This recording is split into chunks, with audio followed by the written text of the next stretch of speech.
How you doing? Welcome to my channel. This is You Too Can Be Great. Now, don't forget to like, subscribe, and notification bell so you can get the tea when I post it. For those of you loyal to this channel, thank you so much for being back. Now, this is 11 Hip Hop Season 13, Episode 5 review. The receipts are out. I'm not going to linger too much on some of the scenes because they're just unnecessary. I'm just going to give you the scene, what you need to know, and what should matter to you if you're invested in this show or if you're a fan of 11 Hip Hop franchise. So I'm all over the place here. I'm going to start with what I think is most important and then get to the other areas. I think some things need to be said. So let's begin.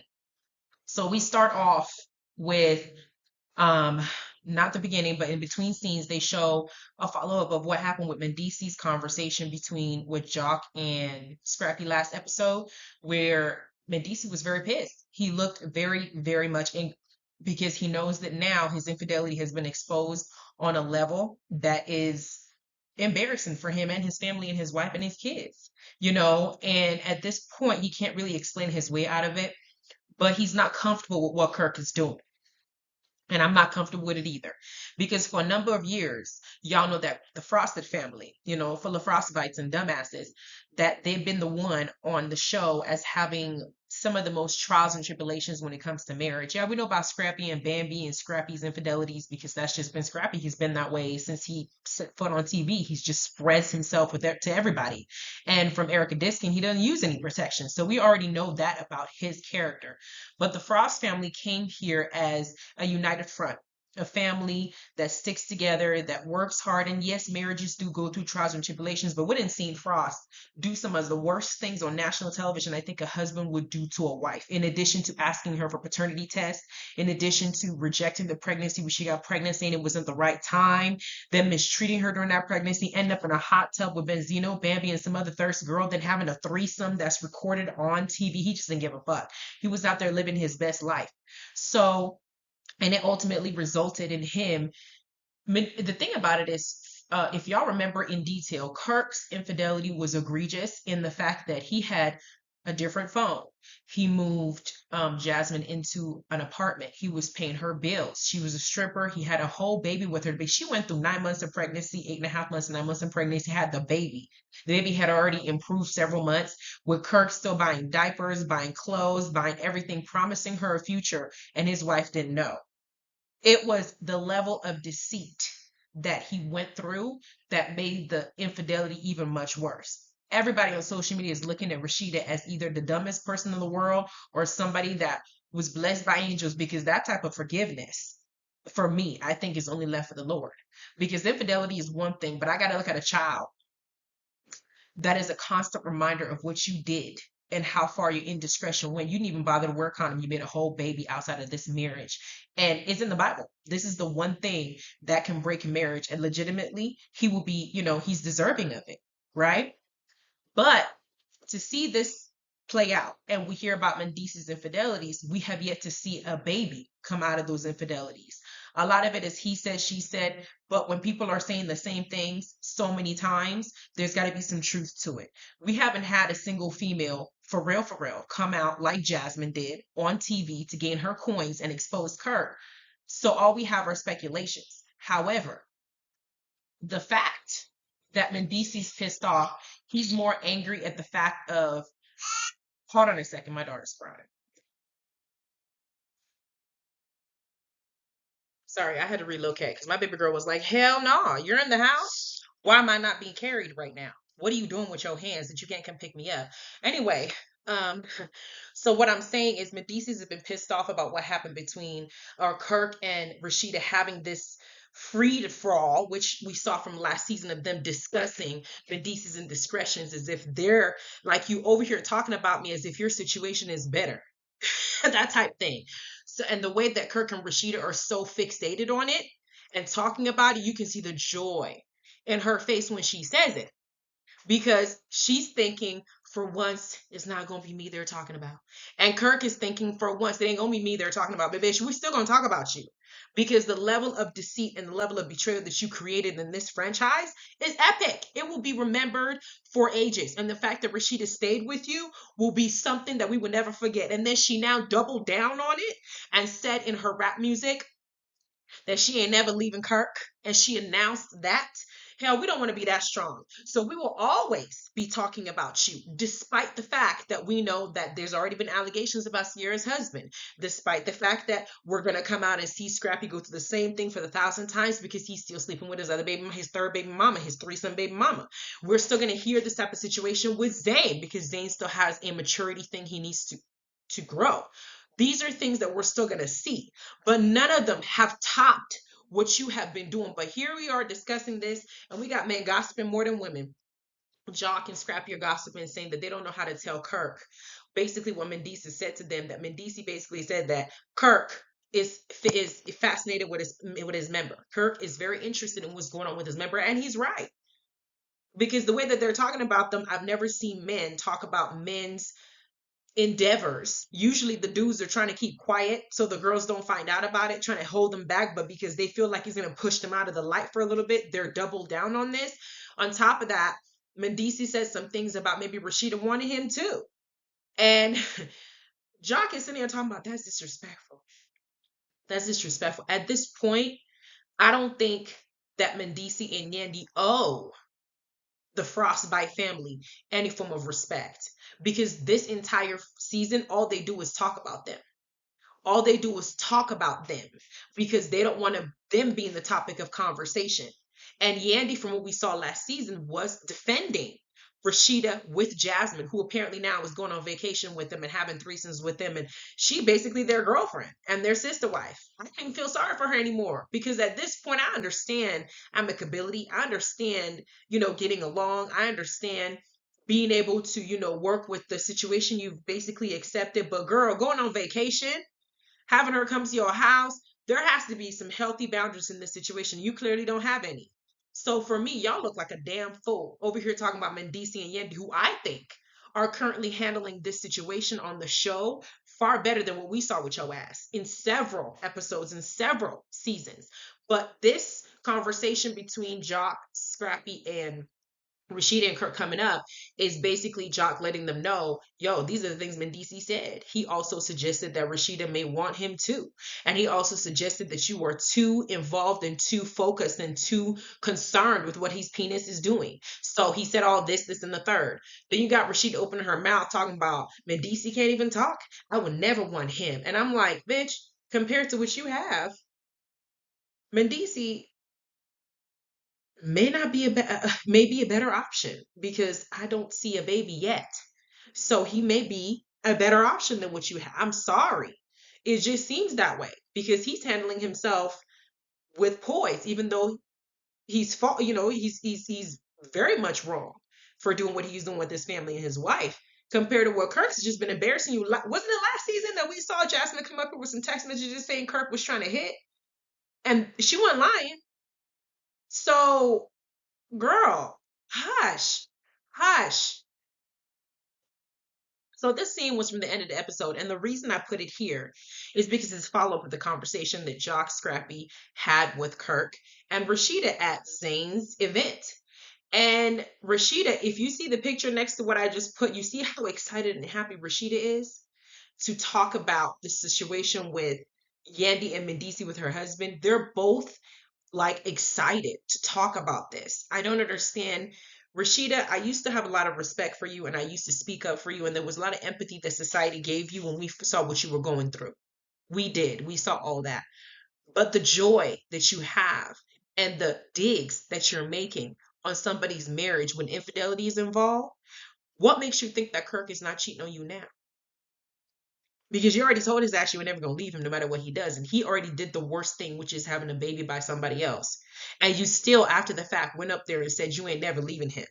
So what makes you think that he's not currently doing what you're laughing about or joking about with another couple? I don't even blame Yandy, and I'm going to tell you why. But what I'm saying is the fact that this family is behaving the way they're behaving is shocking to me. And you got Rashid over here talking about Mendeecees said I would want him. Everybody want this scooch. Everybody but Kirk, girl. Everybody but your own man wants you apparently. Because you keep making songs about marrying you. I put it on and making money, marry me, and all this stuff you want to talk about. But the person that you're talking about who did marry you did you the worst.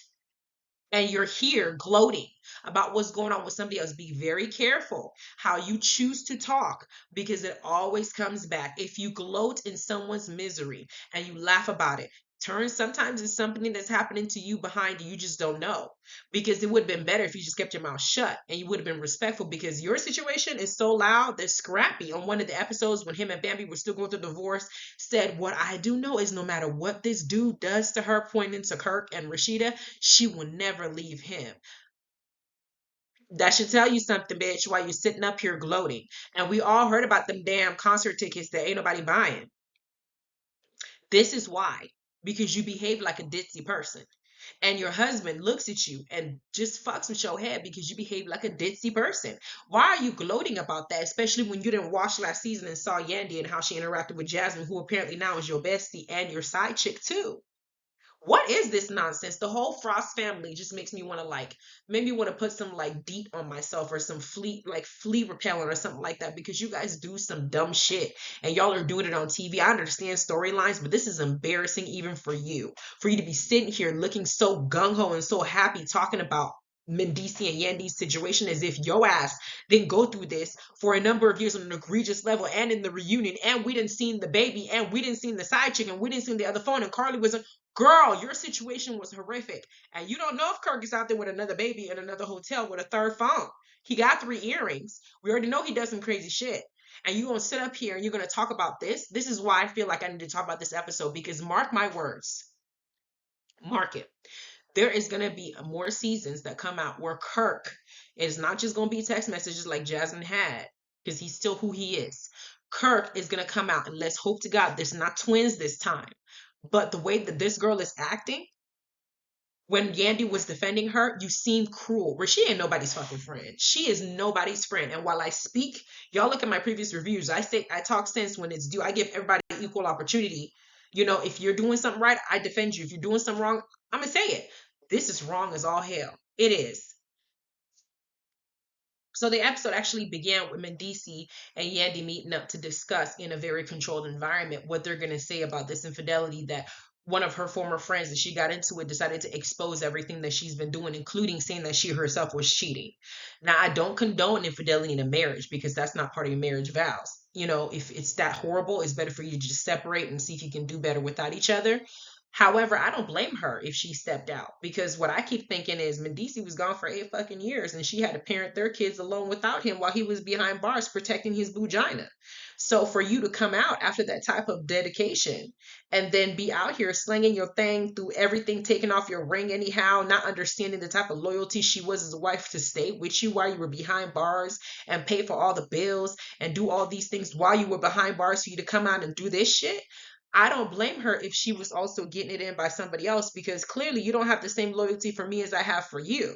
Now, if she was cheating on him first before he decided to get out there, that'd be a different story. But we don't necessarily know the details of everything outside of what the blog said. We haven't gotten any confirmation from them in detail aside from this happened. We keep hurting each other. We need to find a way to either be together, or we need to find a way to separate. Mendeecees, clearly he's been caught. We know he's been caught, but he puts it in the form of, basically this is an entanglement, child. We're doing things to each other that we know are wrong because we're upset at what the other person is doing. So we got to make a choice here. And Yandy's pointing out, don't take off your ring. Don't do it. Stop doing things to make people think you're single, because in a way she's admitting that this is what makes her behave this way. Do I believe what that person said in the blog? He sure did. Was Yandy absolutely enjoying herself? Absolutely, because I can see that happening and I can understand why she would do that. I do hope that they're able to fix their family, especially now that Yandy has successfully gotten along with Samantha. It doesn't make any sense for this to break up, and it seems like they've raised their kids right. But this scene is basically them dealing with it in a better way than what Kirk and Rashida did. So now this scene, you got Zane and Ashley exposing more of their family issues. And when Zane was having his event, Zane's mom, and I don't know if that's his dad, but Zane's mom came with a man that she's with. And Ashley was surprised that they were there. And Ashley tried to take that moment to bring up the fact that Zane's mom has always been kind of like treating her like she's the side chick when she's his wife, and that she prefers the other baby mama, Michelle. It makes me wonder, one, if Zayn is still sleeping with the girl. That's number one, for the mother to feel the way that she feels. I don't think so. I don't think so, because when she came on the show, she made it clear that she wasn't fucking him.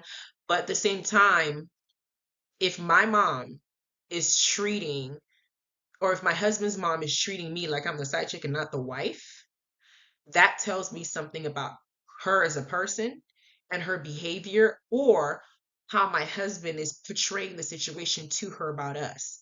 Because he's gonna have to check that at some point. Or if she's gonna be a new Mama D, we're gonna have to figure things out. Because basically Ashley says, you know the birthdays of all the other kids, you don't know the birthdays of my kids. She's picking at things that I guess she sees the mom taking time to figure out with Michelle, that she's not taking time to figure out with her Ashley. And I don't know if Zayn is handling the situation well, but Zayn just said this is not the time and place, and or the man said this is not the time and place, because Zayn is about to perform. So they deaded that conversation. But in the confessional, Ashley made it clear how she felt. We're gonna see more about the family circumstances next episode. But Ashley needs to be careful being on social media and on reality TV, not to expose too much of her family, because they might fuck around and bring Michelle on here. She might say something that your ass don't want to fucking hear, that Zayn been doing, and that the mom is aware of, and everybody in the family knows that you don't. It's better that you deal with Zayn, your husband, and make sure he makes you feel secure enough to where his family follows suit. Because I don't want a situation to happen, Mama D situation, where mom is on here thinking that she's her son's husband, her son's wife, and she can treat the wife like any, any way. Because y'all know that Mama D hated Erica Dixon in the beginning. Now they're besties, but they're besties after she left her son alone. Every girl that comes into Scrap's life, Mama D's gonna mess it up. I don't know if that's the same situation with Zayn and his mom, where the mom now likes baby mama when baby mama's no longer with her son and is treating the wife somehow. We don't know. We just need to find more details out as the show keeps going along. So we get to the scene with the same showcase with Zayn, where we got Yandy, we got Jock's wife Kendra, and we got Ashley sitting at the round table, and Ashley's asking Yandy about the blogs and what she saw and if they're true. And Yandy said something like, she kind of deflected about, the question with Mendeecees using protection, unprotected, having sex, with people, that kind of thing. I'm happy that Kendra didn't say anything, because, we all know all the men that they date. Jock is no different. You know what I'm saying? So I like that she didn't say it. I don't think it's in good taste for Ashley to be asking a question like this during her own husband's showcase, or not show her own husband performance. It's not time for you to be messy. And what's going on with Yandy and her husband is really not none of your business. I don't care what the blog says. Ashley needs to be careful, because there will come a time where VH1 is going to turn the camera and focus on her marriage, just like they did with Kirk and Rashida, are now targeting Yandy and Mendeecees. You're the next marriage is going to be targeted just as well as Jock's and Kendra's marriage were also targeted. They use people's relationships as a way to get ratings, and they do that by exposing certain things to get the reaction out of you.